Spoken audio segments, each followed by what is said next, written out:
You're listening to the Greeks Gridiron, live with Ethan Hristodoulou. What's up, everyone, and welcome back to more of the Greeks Gridiron. I am Ethan Hristodoulou, and today, as we do every Thursday, we're making our picks for week number 9 of the NFL, all 13 games, going over my winners, score lines, and even giving some thoughts on some of the betting odds. So make sure to hit that like and subscribe button and comment down below. Who do you think's coming out winners, and who do you think's coming out losers in this week's slate of games? But we'll dive right into it, starting with tonight's game, the Thursday night matchup between the Philadelphia Eagles and the Houston Texans in Houston. And I've got to say, I tried not to overthink this one a little bit too much, but the Houston Texans are one of those teams that tends to play in these kinds of games closer than they should, and they did have a tighter contest than I think a lot of people expected last week with the Titans, albeit they did have Malik Willis under center and not Ryan Tannehill, but they only lost by 7, and a lot of people thought that they were going to get blown out of the water. And listen, it's more than likely a possibility. I mean, just looking at numbers alone, Philadelphia's offense, 28 points a game, 395 yards a game. Houston's defense is allowing 404 yards a game, and they're allowing 22 points a game. This is a recipe for Philadelphia to completely trample over a Houston Texans team that is kind of in a weird spot right now, that won't have Brandon Cooks, who was apparently very disappointed didn't get traded on Tuesday's trade deadline. So with that in mind, I do like Philadelphia in this game. I have them winning 34-13. Philadelphia is minus 13.5 favorites in this game,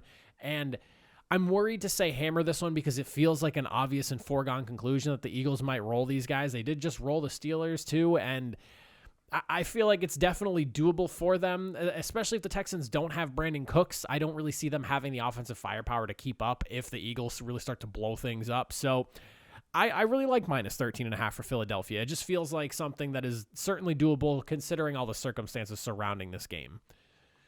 Looking at the Chargers and the Falcons now, this was probably one of the harder ones to pick between because you have a Chargers team that's, I would say, a little bit underwhelming compared to the hopes and ambitions that I think a lot of people had for them coming into this season. And they are dealing with a ton of unfortunate injuries, like they lost J.C. Jackson, and obviously Joey Bosa is hurt as well. So those are two massive pieces for your defense that you are playing without at the moment here. I will say, though, that there is one thing that concerns me about the Falcons that has shown up week after week and is something that you can't really ignore about them. And the Chargers are not ones to do what the Falcons do here. The Falcons turn the ball over on 12.2% of drives. That ranks in the bottom half of the league at 21st. So not really great at protecting the football, whether it's an interception or a fumble here and there. It feels like fumbles more than anything. They tend to let go of the football. The Chargers, on the other hand, they're 4th best in the league, turning the ball over on only 7.6% of drives. So they're good at protecting the football, and both of these teams do get things done in very different ways. The Falcons are a very run-first team. The Chargers, of course, a very pass-first team. When you break down the numbers here, Atlanta's running 158 yards a game, which is 5th best. And then the Chargers, they're passing the football 279 yards a game, 4th best in the league. So two total different teams on offense. It's going to come down to which defense do you believe in more. And I think, just based off of what I've seen from both of these teams throughout the season here, I like the Chargers just a little bit more on defense, but it's not by a lot. And I actually have the Chargers winning this one 28-27. The Chargers are minus 3 favorites away in this one, and it is definitely one of those tight ones there where we just saw the Falcons win a super close matchup in OT against a Panthers team that, realistically speaking, probably shouldn't be dropping 30 some odd points on you, but it happened. So I expect this one to be a higher scoring affair. The over under on this one is at 49.5, and I think I like the over on this one. I think both defenses are capable of allowing enough points for this over to be hit. So definitely something to look at when you're looking at that game. Now we're looking at the Dolphins taking on the Bears in Chicago, and this is an interesting one because both teams brought in a player at the trade deadline to help improve their chances to notch in some wins going forward the rest of the season. The Dolphins, of course, adding Bradley Chubb from Denver, and the Bears bringing in Chase Claypool from the Steelers. I think Bradley Chubb going to Miami is going to be huge for this team, especially when it comes to rushing the passer. Dolphins for as good as they've been, not necessarily the greatest when it comes to pressuring the quarterback. They were only getting pressures on 14.8% of dropbacks, which ranks 29th in the league, and they're only averaging 1.8 sacks a game, which is 23rd as well. So bringing in a guy like Chubb, who already has 5.5 sacks on the season, a guy who's considered one of the top-end pass rushers in the NFL, this is going to be huge and thrusts them right into Super Bowl contention, whereas the Bears, they're not necessarily the greatest when it comes to passing the football. Their numbers rank right there down at the bottom with the worst of them, and bringing in a guy like Chase Claypool can hopefully take some pressure off of Darnell Mooney, who's been looking really good in his second year, and just really start to open things up altogether for the offense. So while the Chicago Bears have averaged 31 points the last couple of weeks, surprisingly, against the New England Patriots defense and a Cowboys defense that are both very good, I do expect that the Dolphins come out winners in this game. I have the Dolphins winning 31-21, and that Miami -5 for the betting odds right now on the spread feels pretty safe to me, because even if they're not winning by 10, I could definitely see them winning by at least like a score, so like 7 or so. I definitely feel like that's a safer bet among some of the spreads that I'm looking at for this week. So Dolphins 31-21, and the Bears, I could see them keeping it close, but Miami's a really good team, and plus they're 5-0 when Tua starts and finishes a game so far this season. Now taking a look at the Panthers and the Bengals here, this one in Cincinnati, and I will say that the Panthers, man, talk about being a lot more competitive these last couple of weeks despite essentially losing their head coach, moving on from Christian McCaffrey. Robbie Anderson's also gone as well. They're clearly working in that rebuild mode, and they're threatening teams right now. They nearly came away with a victory last week. They were a penalty away from doing so, and a missed PAT at that. And then the week prior, obviously, big win for them as well. So the Bengals, they have their work cut out for them. I will say that. It does bode well for them. They're in Cincinnati right now. They just lost Jamar Chase for like anywhere from 4 to 6 weeks or so, and clearly their offense hurt without him last week. That is something that concerns me a little bit going into this week, but the Bengals defense has been really good, and I think they should be able to slow down the pace of whatever the Panthers have put together these last few weeks out of nowhere. It's going to take a big effort on the ground, in my opinion, for the Bengals to come out with a victory here. Carolina's defense, not necessarily the greatest defending the run. They're allowing about 127 yards a game, so you want to capitalize on that. The Bengals not doing too great on the ground. They're only averaging 81 yards a game, and if it wasn't for the Rams and Bucks having historically bad running attacks, they would probably be dead last in the league, but they're in 30 right now because the other two are like hanging out in the 60s or something like that. But I do like the Bengals. I think they get the win here. They're -7.5 favorites, and while if Jamar Chase was in the lineup, I would buy that a lot more. I don't know about -7.5, considering just how competitive the Panthers have been the last few weeks. The Bengals defense will really have to shut things down for that to be possible. So if I was to make a pick on this one here, I almost like Panthers +7.5 to lose, but lose within that 7.5 score line there. So just something to keep in mind. But Bengals 23-17, I definitely think they get the W there. Looking at Packers and Lions now in Detroit, there is a piece of me that really feels like the Lions are going to come away with the victory here. The Packers are on a 4-game losing streak, and their offense is not really showing too many signs of life. They can't seem to get any sort of cohesion going. There's nothing that really looks great about the offense. Every time they get a good drive going, it stalls, penalties, incomplete passes. The Packers literally are second in the league with dropped passes from receivers at 15 so far. They're not great when it comes to third down. They're really struggling against defending the run, and the Lions have, for where they are right now with their record being 1-6, they are one of the more potent offenses in the league. The only reason I wouldn't say the only reason, but a big piece of why they're 1-6 right now is in large part because their defense just can't stop a nosebleed. So maybe this bodes well for the Packers. Maybe it ends up being an upset win for the Lions. I'm really not sure about this one, and my gut is screaming the Lions right now, but I'm going to take the safe pick and go with the Packers to win by 3, 20-17. In the back of my head, there is something that is saying the Lions are going to come out winners, especially because you're in Detroit. You know, Packers are traveling. They're dealing with a lot of issues right now. There is a piece of me that really feels like the Lions pull out an upset here, but I'm going with the safe one. Give me the Packers on that one there. Again, 20-17. I definitely think Green Bay at least finds a little bit of a wind in this game here, being able to take advantage of a poor Lions defense. Now diving into the Colts and the Patriots. This is going to be an exciting one for me because I'm actually going to the game and I'm really excited to. I don't really have high hopes for the Colts going into this game here. They just fired their offensive coordinator. Frank Reich is taking over the play calling duties. And for two teams that are kind of in a tough spot right now, Patriots not necessarily in the greatest place, and then the Colts obviously have been dealing with everything they've been dealing with, injuries, the benching of their quarterback, and now Sam Ehlinger is the guy leading the way. New England -5.5 feels like a pretty safe bet here. You're in Gillette. It's Bill Belichick, who can outcoach just about anybody in the league, and he's taking on a guy in Sam Ehlinger who is making his, I believe, second career start. I don't know if he started a game last year. I can't remember if he did or not. It's either his second or third career start. That is not going to bode well for him because Belichick has a phenomenal track record of eating inexperienced quarterbacks alive that are within their first and second year. So you couple that with the fact that Indianapolis is allowing about 3.5 or so sacks a week, going up against a New England pass rush that is notching roughly about 3 sacks, a little bit less a game themselves per week. I just don't really feel too high on the Colts right now going into this game. And I'm going to go with the Patriots. I have the Patriots winning 27-19. I could see the Colts maybe moving the football a little bit. Maybe they're going to have to throw everything at the Patriots to be able to put up enough points here because I do really respect the Patriots defense and I just don't really know. I know that Sam Ehlinger didn't have a terrible game last week, but a lot of people were like, oh, he showed enough that he warrants to continue starting. But watching that game back myself, it's not like I came away from that game super inspired. So while he was not horrendous, it's not like he lit the world on fire either, but it was a solid game. And this is going to be a really tough test for Ehlinger going up against a head coach like Bill Belichick and a Patriots defense that has been really good here. I think it comes down to just how does the Colts manage a Patriots defense that has been just eating quarterbacks alive this season. I don't really know. I like the Patriots though, 27-19.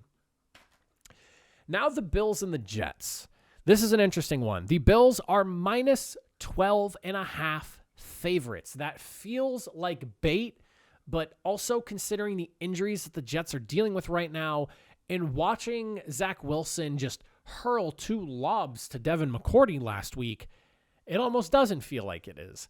But I'm doing number crunching, and from everything that I've watched from these two teams the last 8 weeks of play here, without that running game, I just don't really know if the Jets have it in them to be able to pull out an upset victory. And it's unfortunate because this is in the Meadowlands. So this is like a game where you want to be able to steal the win from Buffalo.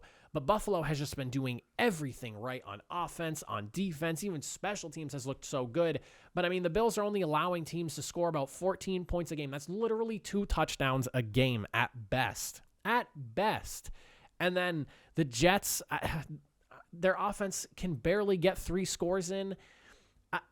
I just don't know. I don't know if I can take the Jets in this one. I don't know about -12.5. That is an awful lot of points to win by, even if it is the Bills going up against the Jets team that has a really formidable defense. I do think the defense might be able to slow them down a little bit because they've gotten a fair amount of pressure just running 4-man rushes. The Jets defense, one of the best when it comes to rushing the passer, when you all things considered. They pressure the quarterback on 26.4% of plays, which is 3rd most in the league, but they blitz on only 15.6% of the plays that they run when rushing the passer, 28th least in the league. So there's definitely a possibility that the Bills get slowed down a little bit, but I do have the Bills winning 30-20.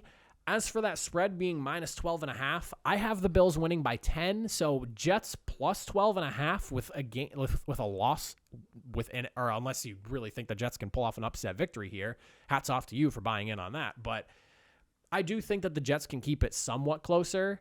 Do I see an opportunity for the Bills to completely blow the Jets out right now because of just the injuries that are mounting right now that they're dealing with?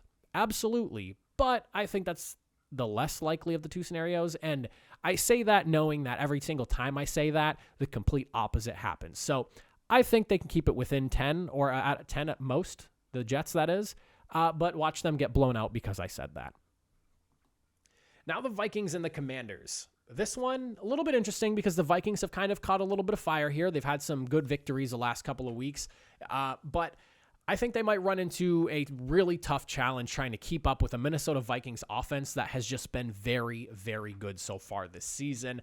I do have the Vikings winning this game. I'm just going to jump right out and say it on this one here, and I have them winning 28-24. If Chase Young was in the lineup playing in this game, because he is coming back and working his way back from his injury from last season, I would feel a lot better about the Commanders being able to slow down the Vikings.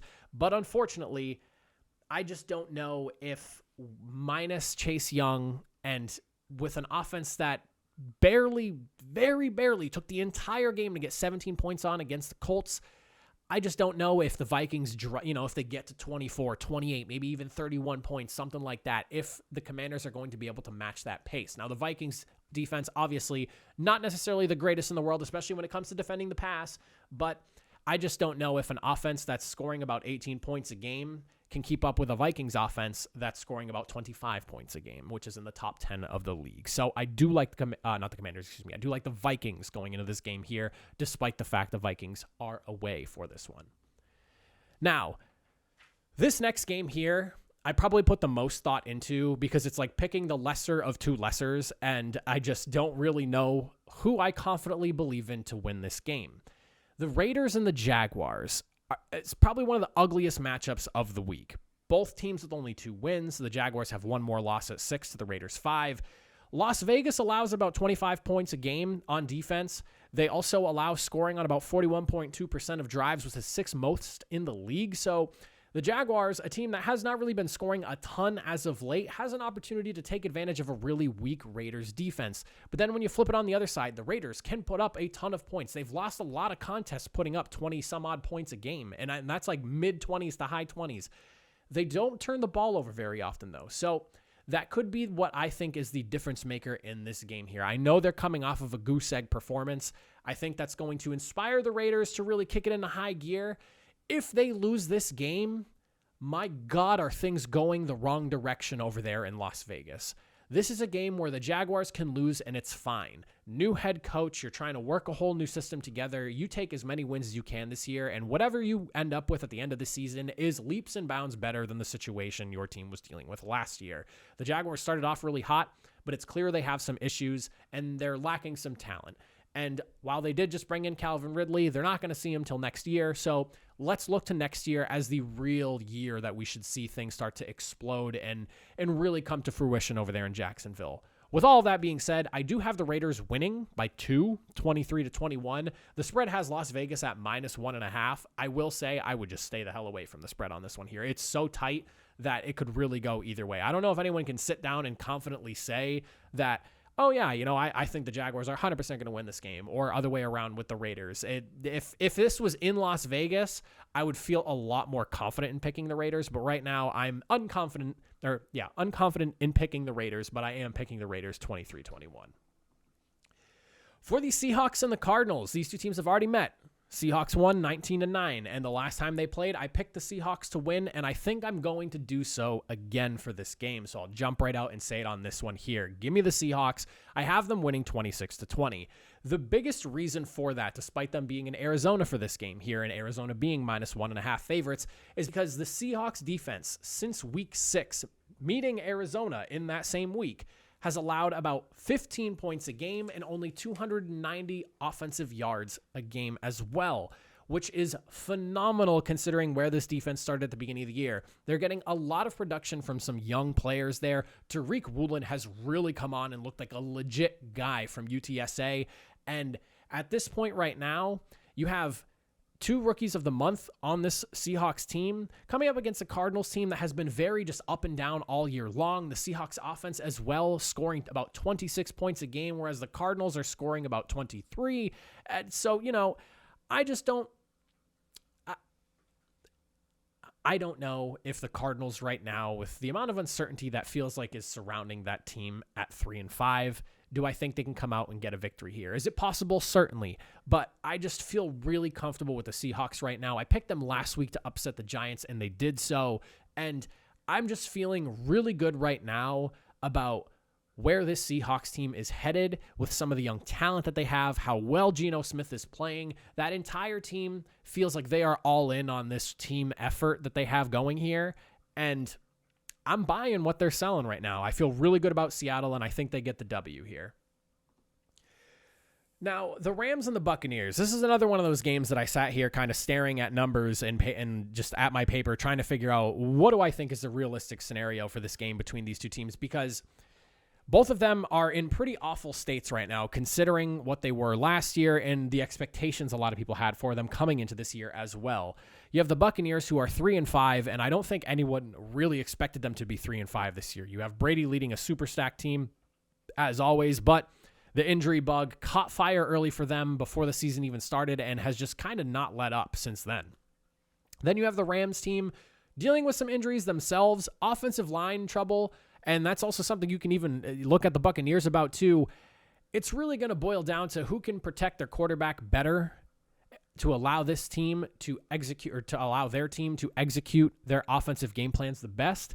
And I put my money more so in Tampa Bay than I do with the Rams right now. And I literally hate that I'm saying that, because I really like the Rams coming into this year. But watching them play the way they have and lose in some of the games the way they have has just been awful to watch. The Bucs, though, when you look at just pass protection, the Rams, when you look at pass protection, they're allowing about 3.5 sacks a game this season, third most in the league, whereas the Buccaneers defense is averaging about 3 sacks a game as well, which is fourth most in the NFL. That's like a matchup nightmare made in hell for the Rams. So one of these teams is going to have to establish the run. And I feel like if I was to pick somebody to believe in, I think it's going to be the Buccaneers. Both teams are historically bad running the football. Both teams have offensive line issues. But the Buccaneers, despite that, have been able to protect their quarterback a little bit better than the Rams do. So I think I like the Buccaneers in this game. It's in Tampa Bay as well, which helps me lean a little bit more into Tampa on top of that. Buccaneers -3, maybe. Not sure how I feel about that one. I do like the Bucs, though, 21-20. A tighter contest, a little bit of a toss-up as well. I know the Buccaneers, they lost to the Rams last year in the NFC, was a divisional round. But I don't think these are not the same teams. There's a lot going on between both of these teams. Brady's been playing really, really well. And if they can just execute on third down, relax on some of the dropping of the football that we've been seeing from Tampa Bay, this should be not as tight of a game as I expect it to be. And I think Buccaneers should get the job done. Now, Titans and Chiefs. Both teams are 5-2. You're both in the running for the number 1 seed in the AFC right now. But I do not know how the Titans fare in this game if Malik Willis is the one that's going to be quarterback. I like Malik Willis. I will say that. I actually wanted the Colts to get Malik Willis. I am a very loose Colts fan. I don't really find myself rooting for them that hard the way I used to, but from time to time I still root for them, I guess. I don't know. Even today, I really don't know how much I would believe in that myself. But did not look great last week. Maybe it's because the game plan was just run the football if they can't stop us. And the Titans did that effectively. They completely ran over the Houston Texans last week. 32 carries, 219 yards for Derrick Henry. Massive game for him. The Chiefs, on the other hand, though, not quite sure how that's going to go, because the Chiefs are only allowing 92 rushing yards a game. They are the third best run defense in the league.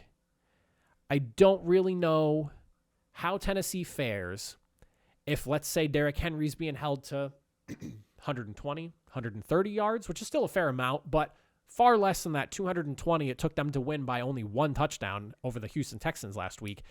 If Malik Willis can't really get the ball moving. So my pick is basically, if Malik Willis is playing, which it feels like that's the direction things are trending, at least the last I looked. Could be wrong now. By the time the game starts, I could be completely wrong. This is Sunday Night Football. Things can change between now and Sunday. But I do have the Chiefs winning this game. They're -12 favorites, and I think that -12 is a legitimate betting option as long as Malik Willis is the one that's starting at the quarterback spot for the Titans. I don't really know if they can keep up. And while I do like Tennessee's defense, and I think they're a solid grouping, I think that if you just have nothing really going for you on offense, your defense always starts to suffer. And with how good the Chiefs offense has been, it feels like this is more of the Chiefs put 35 on, not because of bad defense, but because of a tired defense, a defense that needed help from its offense, but couldn't quite get it. And so that's why I lean to the Chiefs so heavily. So -12 for KC doesn't feel too much like a reach if Malik Willis is the one starting for Tennessee. And because I said that, I'm sure I'm going to be completely wrong and Malik Willis will have like 4 touchdowns, but we'll cross that bridge when we get there. And then finally, the last game of the week on Monday Night Football, we're looking at the Ravens and the Saints in New Orleans. Now, the Saints are a very weird team. They're very competitive. They find themselves winning games that I did not really expect them to win, and I see them losing games that I really thought they should have won. Baltimore, the key to victory for them, from everything that I've looked at, is 1-2 when they turn the ball over 2 times or more, which they haven't done more. 2 times is the most that they've turned the ball over in a game. With only 1 turnover and less, they are 4-1. When they are not turning the ball over, they are one of the most efficient teams when it comes to getting into the end zone, and they're going up against a New Orleans team that is averaging a little over 2 turnovers, or I believe it's actually settled at 2 right now, but they're around that 2 turnovers a game margin, which is tied for first in the league. At one point, nobody turned the ball over more than the Saints. There was a stretch where they had like multiple turnovers a game for like 4 weeks, it felt like. Baltimore puts up about 26 points a game. Saints are right behind them at 25 a game. This is really going to come down to who can protect the football the most, and I feel like I lean more towards the Ravens on this one here, but also who can find the end zone more frequently. And I do believe in the Ravens just a little bit more. This Saints defense, definitely not a slouch, definitely not a defense you can look over because they can shut teams down and really hurt you when they're healthy and playing really well. The Ravens did add Roquan Smith, which I think is going to be massive for the inside of that defense there. I'm excited to see him playing in the purple and black. I think that this is a very good addition for a defense that has definitely had some issues here and there kind of crop up, and now you're bringing in a legit guy at linebacker to really shore things up on that back end in the middle of the defense there. I like the Saints. I think it's going to be a closer game. I'm sorry, I said the Saints there. I'm totally wrong. Take that back. I like the Ravens in this game. I like the Ravens, actually. I have them winning 29-27. The Ravens are -2.5 favorites going into this game, and I do have them winning by 2. It could definitely be a little bit further spread than that. That one doesn't feel like too wild of a bet to take, especially because it's only 2.5. But I will say that there is like a slight chance that the Saints keep this within like 1, just because they've been so competitive in their wins and in their losses. I feel like you can't count the Saints team out, despite the fact that Andy Dalton is their quarterback. I cannot believe how competitive they are, but I do think I like the Ravens in this one, 29-27. They get the job done and close out the week with a W. But that's it for me. Those are my picks for week number 9. I appreciate you all for watching. I will see you guys next time. Have a good one.